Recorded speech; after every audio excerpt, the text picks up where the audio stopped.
আসসালামু আলাইকুম। আজকে আপনাদের কাছে নিয়ে এসেছি আপনাদের সবার প্রিয় পরিচিত রেসিপি লাউ চিংড়ি। প্রথমে হাঁড়িতে পরিমাণ মতো তেল দিয়ে দিলাম। তেল গরম হয়ে গেলে এতে পেঁয়াজ কুচি দিয়ে দিব, কিছুক্ষণ ভেজে নেব। তারপর ভাজা পেঁয়াজ চিংড়ি দিয়ে কিছুক্ষণ ভেজে নেব। তারপর স্বাদ মতো লবণ, হলুদ গুঁড়ো, মরিচ গুঁড়ো, ধনিয়া গুঁড়ো, সামান্য পরিমাণ পানি, অল্প পরিমাণ পানি দিয়ে কষিয়ে নেব। কষানো মশলাতে লাউগুলো দিয়ে দিব। এবার ঢাকনা দিয়ে ঢেকে দেব। কয়েকটা কাঁচামরিচ দিয়ে দিলাম।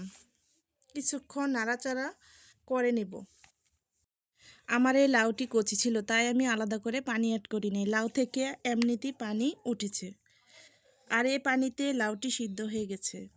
এখন ধনিয়া পাতা দিয়ে দেব। দেখুন, আমার লাউ চিংড়ি পারফেক্টলি তৈরি হয়ে গেছে। আপনাদের যদি আমার রেসিপিটি ভালো লেগে থাকে তাহলে অবশ্যই বাসায় ট্রাই করবেন, আর আমার পাশে থাকার জন্য চ্যানেলটিকে সাবস্ক্রাইব করে দিবেন। আল্লাহ হাফেজ।